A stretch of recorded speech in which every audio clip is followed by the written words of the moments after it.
In a world where we're bombarded with the noise of what it means to stand out, to be seen, and to be heard, it's easy to forget the profound power of silence.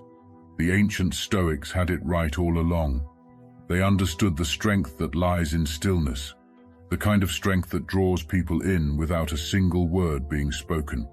Imagine walking into a room and, without trying, becoming the focal point, not because you're the loudest, but because you carry a presence so captivating that it's as if you're speaking volumes without saying anything at all. This isn't just the stuff of legends or ancient philosophy. It's a reality you can achieve today. We're diving deep into the essence of silent attraction, guided by the timeless wisdom of Stoicism. It's about more than just making an entrance. It's about leaving a lasting impression that feels as natural as breathing. So, if you've ever felt overshadowed in a world that can't stop talking, this is your moment to learn how to let your silence speak louder than words. As Seneca said, silence is a lesson learned from the many sufferings of life. Let's unravel the secrets to becoming effortlessly magnetic, to turning heads without trying, all by harnessing the ancient art of Stoic charm. If you appreciate the journey we're embarking on together, exploring the depths of silence and wisdom, do me a simple, free favor by hitting that subscribe button. And remember, if you've ever felt like you're different from the majority, this message is tailored for you. So, make sure not to skip any part of the video. Habit number 1, be you. How often do we mask our thoughts, mute our interests, or even alter our opinions just to blend in? We've all been there, but Stoicism nudges us gently back to our authentic path. As Marcus Aurelius said, the happiness of your life depends upon the quality of your thoughts. Stoicism tells us that the most magnetic, attractive quality we possess is our authenticity. When you are true to yourself, you're in harmony with your nature, and this harmony resonates deeply with those around you. It's like sending out a signal that says, "This is me, unfiltered, unapologetic, and real." And believe me, that kind of truth is magnetic. But let's break it down further. Being you means embracing your quirks, your passions, your vulnerabilities. As Epictetus said, first say to yourself what you would be, and then do what you have to do. It means standing firm in your beliefs, even when the world tries to sway you otherwise. It's about finding comfort in your own skin, knowing that your genuine expression is your greatest asset. Remember, the Stoics valued virtue above all: wisdom, courage, justice, and temperance. Living by these virtues, being guided by your inner moral compass, makes you not just attractive to others, but also brings you closer to personal tranquility and happiness. So, how do you start embracing the power of being you? As Seneca said, it is not the man who has too little, but the man who craves more that is poor. It begins with a little introspection. Take time to understand your values, passions, and boundaries. Reflect on what makes you feel alive, what drives you, and how you can align your actions with your true self. Then, take the brave step of expressing that true self to the world. It's not about being perfect or pleasing everyone. It's about being real, being consistent in your words and actions, and showing up as the authentic you every single day. The Stoic philosopher Marcus Aurelius once said, "Waste no more time arguing about what a good man should be. Be one." In the context of our discussion, replace man with person, and the message remains just as powerful. Don't spend your life pondering over what makes someone attractive or likable. Embrace your authenticity, live by your virtues, and let your genuine self shine. That's the power of being you. And trust me, in a world that often values conformity, your authenticity is your superpower. It's what makes you silently attractive, drawing people towards you in the most effortless and profound way.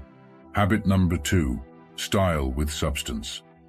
The way we present ourselves to the world, it speaks volumes, telling a story without uttering a single word.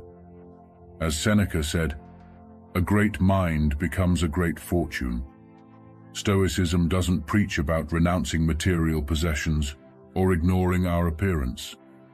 Instead, it guides us toward living with intention, including how we express ourselves through our style. Stoicism teaches us the value of authenticity and simplicity, urging us to focus on what truly matters. When it comes to style, this doesn't mean adhering to a minimalist aesthetic or foregoing fashion altogether. As Epictetus said, "Know first who you are, and then adorn yourself accordingly." It means choosing clothes that resonate with our true selves, garments that reflect our personality, values, and the roles we play in life.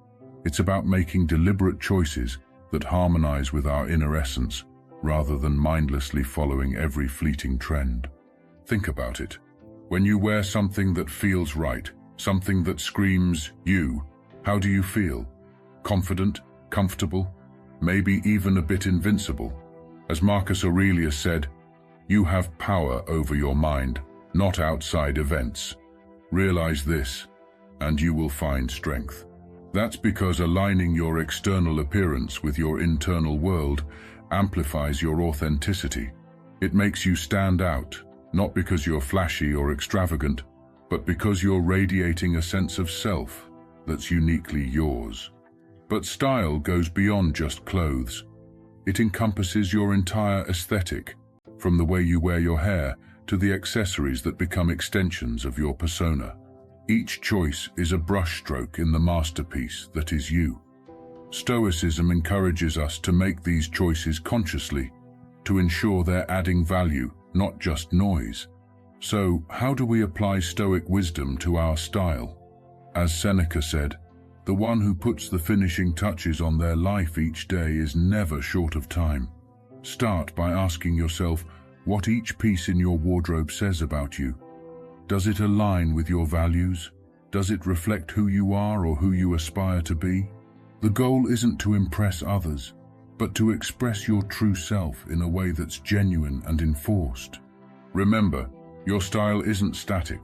As you grow, evolve, and navigate through life, your style will shift and change. That's perfectly okay. The key is to remain true to yourself through these transitions, allowing your external expression to evolve with your internal journey. Habit number 3, the silent language of the body. It's fascinating how much we can communicate without ever saying a word. Our posture, our gestures, even the way we move through a room, all of it sends signals to those around us. As Epictetus said, "The key is to keep company only with people who uplift you, whose presence calls forth your best." Stoicism, at its core, teaches us about control and awareness, not just of our minds, but also of our bodies. It's about understanding that our external expressions are reflections of our internal states. So, when we talk about body language from a Stoic perspective, it's not just about manipulating our gestures to appear a certain way. As Marcus Aurelius said, "The soul becomes dyed with the color of its thoughts." It's about aligning our outer movements with our inner virtues and intentions. It's about integrity and coherence between what we feel and what we show. Consider the simple act of maintaining good posture.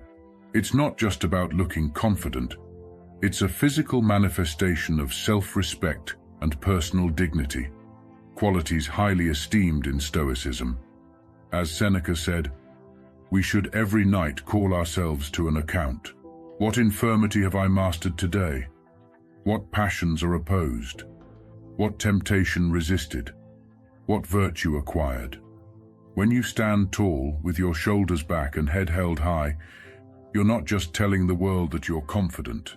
You're telling yourself that you're worthy of respect. This self-assured stance naturally draws people towards you, creating an aura of approachability and trustworthiness.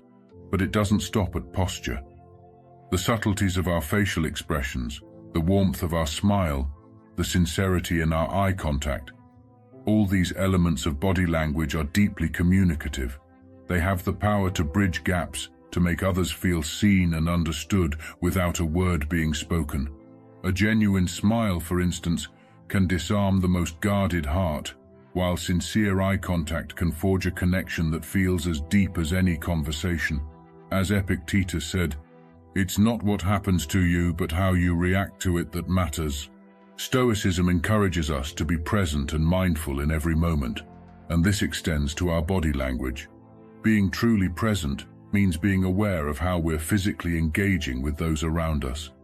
It's about ensuring our body language reflects our genuine feelings and intentions, whether it's showing empathy, openness, or simply a readiness to engage. This mindful approach to non-verbal communication invites genuine interactions and relationships built on a foundation of trust and respect. So, how can we apply Stoic principles to master the art of body language? As Marcus Aurelius said, "You have power over your mind, not outside events. Realize this, and you will find strength." It starts with self-awareness. Take the time to observe your own non-verbal cues. Are you truly present in your interactions? Or are you closed off, perhaps without even realizing it?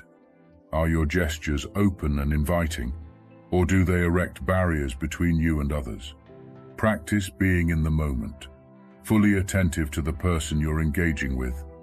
Let your body language flow from a place of sincerity and intention. Habit number 4. The subtle scent of sophistication.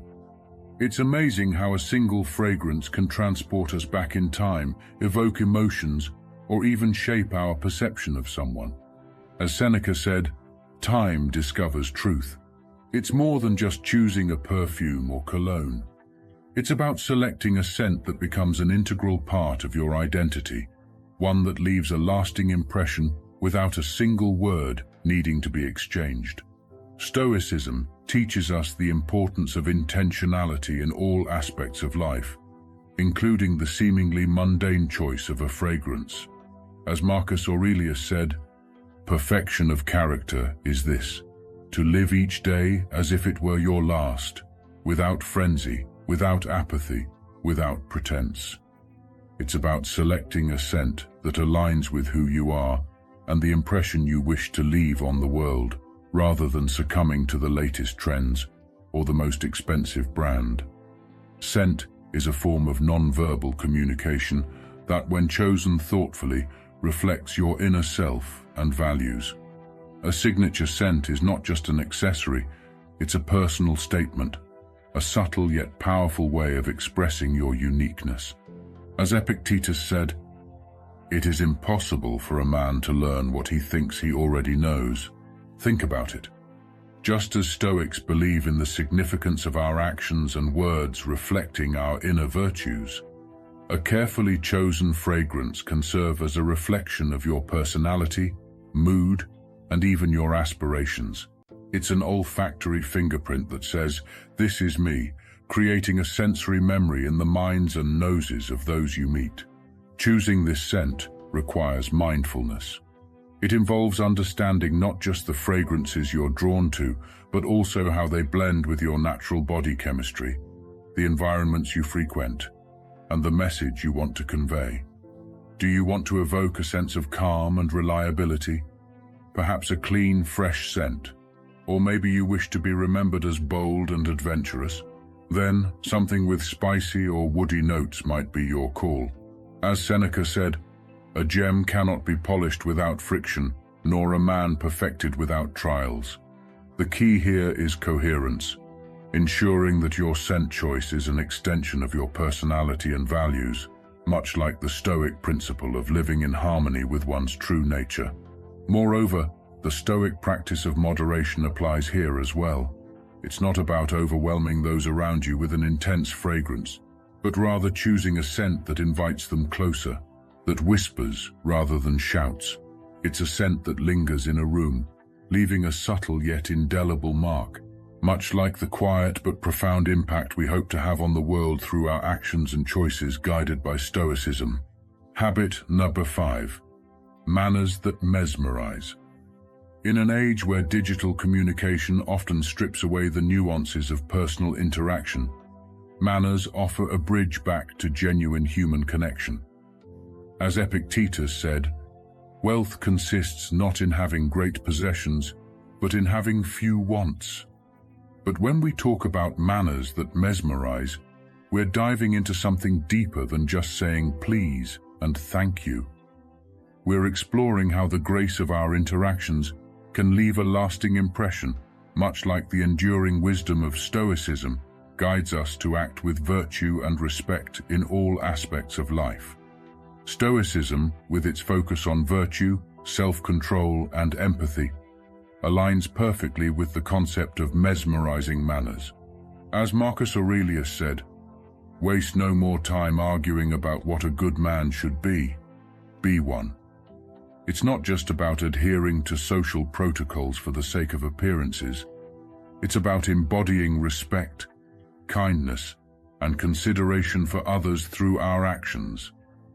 This alignment between Stoic principles and our behavior towards others creates a quietly powerful allure. It signals that we're not only mindful of our actions, but deeply respect those we interact with. Consider the impact of genuinely listening when someone speaks, of fully engaging with them without the distraction of our phones or our own thoughts. As Seneca said, "We have 2 ears and 1 mouth, so that we can listen twice as much as we speak." This act of presence, a cornerstone of Stoic practice, communicates that we value the person and the moment we're sharing with them. It's a simple yet profound manner that resonates deeply in today's often disengaged society. Moreover, Stoicism teaches us about the importance of empathy, understanding, and sharing the feelings of others. When our manners are infused with genuine empathy, when we're quick to offer a helping hand or a word of support, we're practicing Stoic virtues in the most relatable ways. These acts of kindness and empathy don't just make us more likable. They draw people to us, creating a magnetic pull of warmth and genuine connection. As Epictetus said, "No man is free who is not master of himself." But let's also discuss the subtleties of manners, knowing how to navigate the complexities of social interactions with grace, from the etiquette of dining to the art of conversation. These skills reflect mindfulness and respect for the situation and the company we're in. Stoicism doesn't teach us to withdraw from the world, but to engage with it thoughtfully, and mastering these social graces is a testament to that engagement. It's about showing that we care enough to put thought into our actions, to honor the unspoken rules that smooth the way for more meaningful interactions. Habit number 6, being fully present. Be fully present. This isn't just advice, it's a powerful call to action, a remedy to the superficial interactions that have become all too common in our fast-paced world. Believe it or not, it ties beautifully into Stoic philosophy, which emphasizes living in the present and appreciating the moment for what it is. As Marcus Aurelius said, "Thou must now at last perceive of what universe thou art a part, and of what administrator of the universe thy existence is an efflux, and that a limit of time is fixed for thee, which if thou dost not use for clearing away the clouds from thy mind, it will go, and thou wilt go, and it will never return." Stoicism teaches us the value of focusing on what we can control and letting go of what we cannot. When we apply this to our interactions with others, it means giving them our full attention, free from the pull of past regrets or future anxieties. It's about engaging with them wholeheartedly, with a sense of presence that says, "You are important to me, and there's nowhere else I'd rather be." This kind of attention is rare and precious, and it can transform even the most mundane interaction into a meaningful connection. As Epictetus said, "It is impossible for a man to learn what he thinks he already knows." Being present involves more than just physically showing up. It requires an active engagement with the here and now, listening not just to respond, but to truly understand. It's the difference between having a conversation with someone who's constantly checking their phone and talking to someone who's completely focused on you, making you feel seen and heard. The latter can leave a lasting impression, creating a sense of warmth and genuineness that's irresistibly attractive. But how do we cultivate this presence in a world that constantly vies for our attention? As Seneca said, "The whole future lies in uncertainty. Live immediately." It starts with mindfulness, the practice of being aware of our thoughts, feelings, and surroundings without judgment. By becoming more mindful, we can catch ourselves when our minds start to wander and gently bring our focus back to the present. Like any skill, mindfulness improves with practice and patience. Moreover, Stoicism encourages us to appreciate the beauty of the present moment and see it as a gift. Every interaction, no matter how brief, is an opportunity to connect, to learn, and to grow. When we approach our interactions with this mindset, we not only enrich our own lives, but also touch the lives of those around us in profound ways. But being present also means being vulnerable, allowing ourselves to be seen and to see others without the shields we often put up. As Marcus Aurelius said, "When you arise in the morning, think of what a privilege it is to be alive, to think, to enjoy, to love." It's about dropping the facade and connecting on a human level, recognizing that at our core, we all seek understanding and connection. This vulnerability, though it may seem daunting, is incredibly powerful. It breaks down barriers and builds trust, laying the foundation for deeper, more meaningful relationships. It's a reminder that sometimes less is more. This concept, deeply rooted in Stoicism's wisdom, teaches us the value of restraint and the power of keeping some things close to our chests. It's not about deceit or secrecy, but about the deliberate choice of what we reveal about ourselves and when. Habit number 7, a touch of mystery. This selective sharing creates an allure that draws people in, eager to learn more about the person behind the curtain. As Seneca said, "It is quality rather than quantity that matters." Stoicism, with its emphasis on inner reflection and personal growth, encourages us to focus on developing our character rather than seeking external validation. This philosophy aligns perfectly with cultivating a sense of mystery. By not laying all our cards on the table, we invite others to engage more deeply, to look beyond the surface. It's a subtle invitation to explore, a signal that there's more to us than meets the eye. As Marcus Aurelius said, "Look within. Within is the fountain of good, and it will ever bubble up if thou wilt ever dig." This doesn't mean playing games or constructing a facade. Rather, it's about allowing our complexity and depth to unfold naturally over time. Imagine the difference between a book that gives away the plot in the first few pages and one that weaves a tale you can't put down, revealing its secrets layer by layer. Which one captivates you more? The same principle applies to personal interactions. A touch of mystery can transform a conversation from a mere exchange of information into an intriguing discovery. As Epictetus said, "If you wish to be a writer, write." It makes each interaction with us a chapter in a story that others are eager to continue, creating a magnetic pull toward the depth of our character. But how do we strike the right balance? It begins with mindfulness about what we share and the intention behind it. It's about sharing with purpose, not out of an impulse to fill the silence or because we feel pressured by the oversharing culture.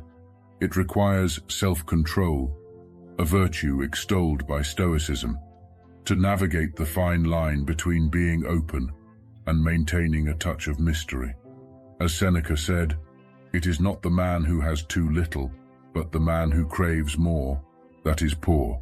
It's also about valuing the quality of our connections over the quantity, understanding that deeper relationships are built on a foundation of mutual discovery and respect for each other's depth. Furthermore, embracing a touch of mystery reflects respect for our own inner world. It acknowledges that some thoughts, experiences, and dreams are so precious that they gain value when not freely given away. This selective sharing is not about withholding but about cherishing. It makes the eventual sharing all the more meaningful because it's offered, not demanded. In practicing this Stoic approach to mystery, we also learn to listen more. As Epictetus said, we have 2 ears and 1 mouth, so that we can listen twice as much as we speak.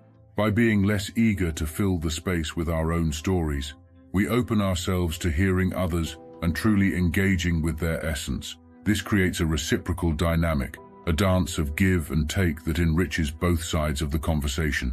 It fosters a genuine curiosity and connection that can be deeply satisfying. Habit number 8, cultural wisdom. This isn't just about knowing facts or being able to name capitals. It's about understanding the soul of different cultures, appreciating their traditions, their struggles, and their joys. It's a journey of expanding our horizons, guided by the Stoic pursuit of knowledge and the virtue of wisdom, to cultivate a global mindset that celebrates diversity and fosters empathy. Stoicism teaches us the importance of developing an understanding that goes beyond our immediate experiences. As Marcus Aurelius said, "The universe is change. Our life is what our thoughts make it." It encourages us to look outward, to learn from the world around us, and to see the common humanity in all people.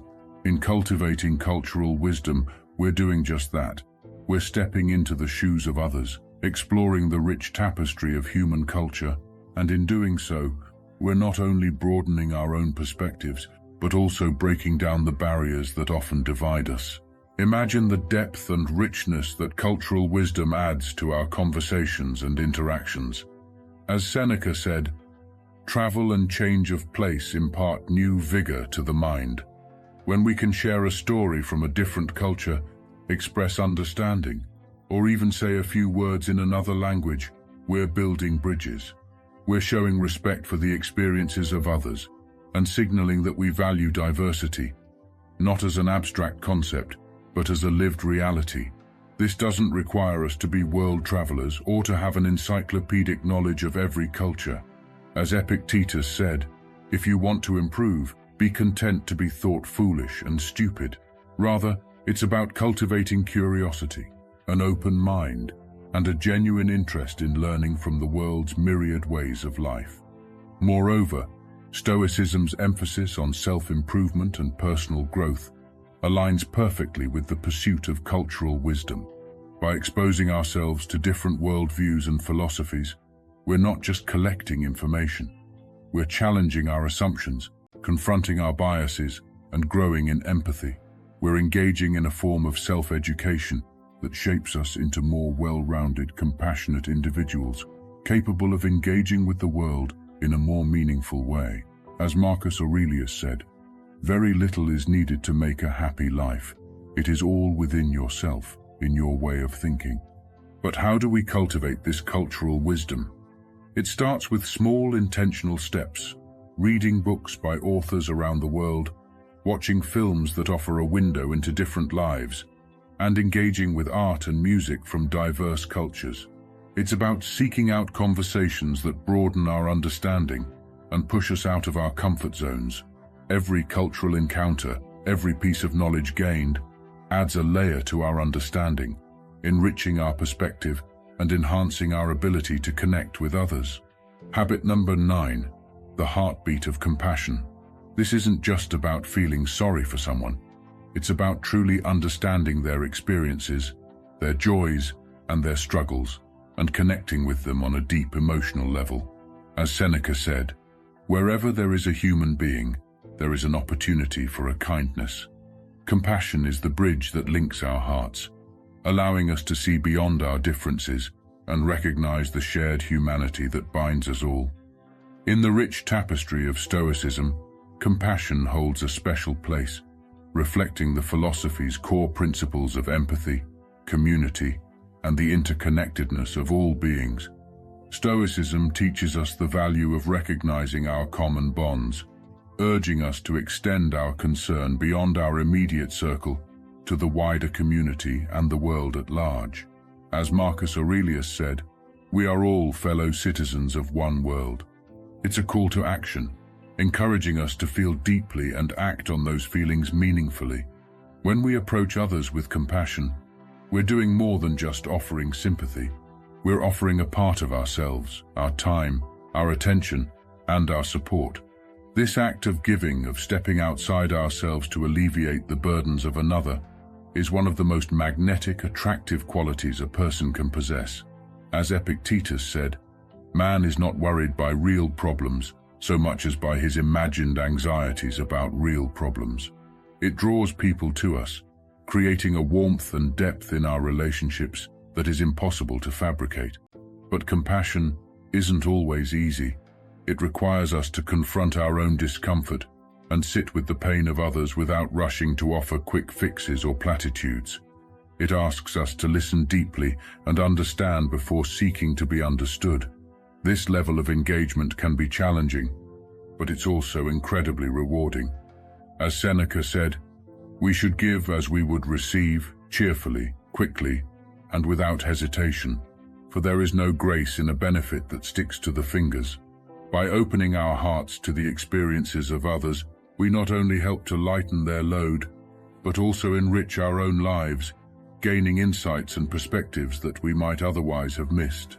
Moreover, compassion fosters a sense of belonging and community in a world that can often feel isolating and divided. Acts of compassion remind us that we are not alone, that we're part of something larger than ourselves. This sense of connection is what many of us crave at a fundamental level, and it's what makes compassion such a powerful tool for building relationships. As Marcus Aurelius said, whenever you are about to find fault with someone, ask yourself the following question: what fault of mine most nearly resembles the one I am about to criticize? When we show genuine concern for the well-being of others, we're laying the foundation for deep, lasting bonds that transcend the superficialities of everyday interaction. Practicing compassion also requires a certain degree of vulnerability. It means opening ourselves up to the possibility of being affected by the suffering of others, of feeling their pain as if it were our own. This vulnerability might seem daunting, but it's also a strength. As Epictetus said, it is not death or pain that is to be dreaded, but the fear of pain or death. It demonstrates a rare and precious level of emotional openness and authenticity. It shows that we're willing to put aside our ego to connect with others in a raw and real way. This authenticity is magnetic, drawing others to us in a way that surface-level interactions never could. Habit number 10. Laughter, the best medicine. It's often said that laughter is the best medicine, and while it may not cure all ailments, it certainly has the power to transform the atmosphere of a room and the mood of its inhabitants. As Seneca said, it is more fitting for a man to laugh at life than to lament over it. Laughter, with its infectious nature and ability to lighten even the heaviest of hearts, holds a special kind of magic. At first glance, Stoicism and laughter might seem like unlikely companions, yet Stoicism at its core is about living a good life, finding joy in the present moment, and connecting deeply with others, goals that laughter directly facilitates. The Stoics understood the value of joy and the importance of not taking life too seriously all the time. As Epictetus said, he is a wise man who does not grieve for the things which he has not, but rejoices for those which he has. They knew that laughter could be a powerful tool for resilience, a way to face the absurdity and challenges of life with a lighter heart. It's in this shared laughter that we find common ground, a reminder that despite our differences, we all share the capacity for joy. Laughter also embodies the Stoic principle of focusing on the present. As Marcus Aurelius said, very little is needed to make a happy life. It is all within yourself, in your way of thinking. In a moment of genuine laughter, we're fully engaged in the here and now, free from worries about the past or anxiety about the future. It's a form of mindfulness, a way of fully appreciating the present moment and the joy it can hold. When we laugh, we're not just enjoying a temporary escape from life's difficulties. We're practicing a form of Stoic acceptance, acknowledging that while we cannot control everything that happens to us, we can choose to embrace life's lighter moments with open arms. Moreover, laughter is a powerful connector. It breaks down barriers and builds bridges. In shared moments of humor, we find ourselves more open, more connected, and more human. As Seneca said, Life is like a play. It's not the length, but the excellence of the acting that matters. This aligns with the Stoic emphasis on community and the interconnectedness of all people. By laughing together, we're reminded of our shared humanity, of the common experiences and emotions that bind us. Laughter creates a sense of belonging, a feeling that despite our diverse backgrounds and life stories, we're not so different after all. But how do we cultivate more laughter in our lives? As Epictetus said, "He is a wise man who does not grieve for the things which he has not, but rejoices for those which he has." It starts with not taking ourselves too seriously. It's about being open to the absurdity of life, finding humor in our mistakes, and learning to laugh at ourselves. This doesn't mean ignoring the seriousness of certain situations or dismissing the real challenges we face. Instead, it's about balancing our perspective, recognizing that joy and sorrow are both integral parts of the human experience. It's about seeking out and creating opportunities for joy, whether through engaging with light-hearted content, spending time with people who make us laugh, or simply practicing the art of seeing the humor in everyday situations. Habit number 11. The art of self-care. In a world that often pushes us to prioritize everything and everyone above ourselves, there's a quiet yet radical act of rebellion that can profoundly transform our lives. Self-care. As Seneca said, "The whole future lies in uncertainty. Live immediately." Self-care goes far beyond the occasional spa day or indulgence in treats. It's about making a deliberate effort to care for our physical, mental, and emotional well-being. Stoicism teaches us the importance of self-mastery and understanding what is within our control. Caring for oneself in this light is not an act of selfishness, but an exercise in recognizing our responsibility to maintain our own well-being. As Epictetus said, "First say to yourself what you would be, and then do what you have to do." The Stoics believed in the value of the self and the significance of ensuring that we are at our best. Why? Because it is only from a place of strength and well-being that we can effectively contribute to the world around us, live in accordance with our values, and fulfill our duties to others. Self-care, from a Stoic perspective, is about showing respect for the gift of life and the body and mind that carry us through it. It's about acknowledging that our capacity to think, feel, and act according to our principles is inherently linked to how well we look after ourselves. This form of self-respect is the foundation upon which we build our interactions with the world. As Marcus Aurelius said, "You have power over your mind, not outside events. Realize this, and you will find strength." When we value ourselves enough to prioritize our health and happiness, we're better equipped to face life's challenges with resilience and wisdom. But self-care in the Stoic sense isn't just about physical health. It's also about cultivating a healthy mind and emotional resilience. It involves practicing mindfulness, engaging in reflective thought, and seeking out activities that enrich us intellectually and spiritually. This holistic approach to self-care ensures that we're not just physically fit, but also emotionally and mentally prepared to engage with the complexities of life in a meaningful way. As Seneca said, "The mind that is anxious about future events is miserable."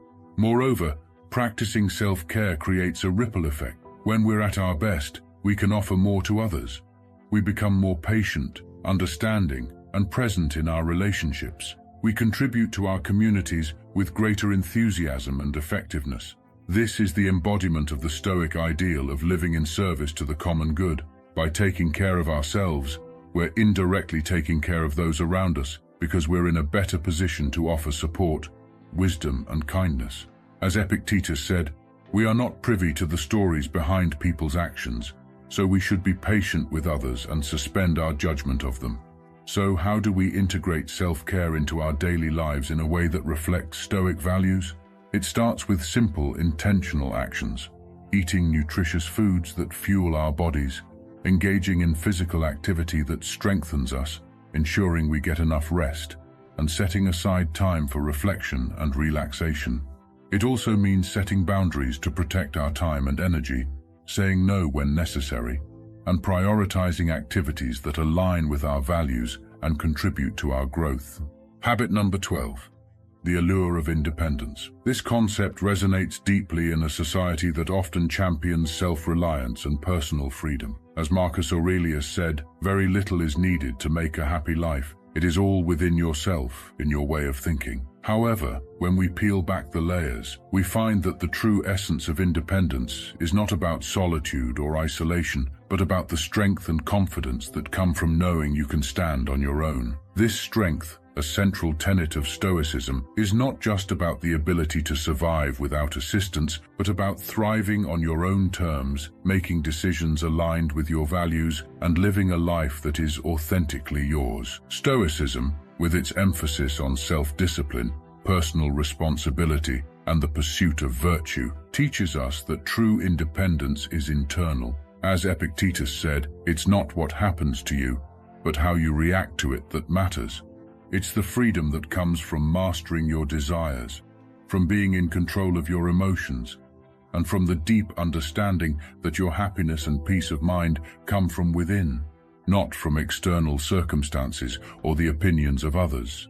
This philosophical approach encourages us to cultivate independence rooted in self-sufficiency, resilience, and the understanding that we have the power to shape our lives according to our principles.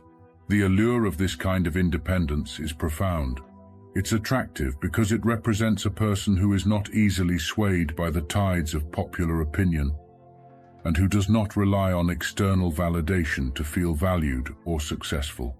As Seneca said, "Let us train our minds to desire what the situation demands." This independence manifests in the confidence to make choices that are right for you, even when they go against the grain. It's about having the courage to follow your path, embrace your uniqueness, and live a life that truly reflects who you are. However, embracing independence doesn't mean rejecting the support and companionship of others. On the contrary, Stoicism teaches us the value of community and mutual support. The key is finding the balance between enjoying meaningful connections with others and maintaining the autonomy to pursue your own goals and values. It's about building relationships that respect your independence and encourage your growth, rather than those that constrain or define you. As Marcus Aurelius said, "Reject your sense of injury and the injury itself disappears." Cultivating this sense of independence requires introspection and self-awareness. It involves regularly examining your values, goals, and the motivations behind your actions. Are you pursuing something because it truly resonates with you, or because you feel pressured by societal expectations? It also involves developing resilience, the ability to face challenges and setbacks without losing sight of your values or your sense of self. As we wrap up this journey through the Stoic art of silent attraction, remember, the most profound connections are often forged in the quiet moments, through the subtle strength of our character, and in the authentic expression of our true selves. As Epictetus said, "First say to yourself what you would be, and then do what you have to do." Embrace these principles in your daily life and watch as the world around you transforms, drawing others to the warmth of your presence and the depth of your spirit.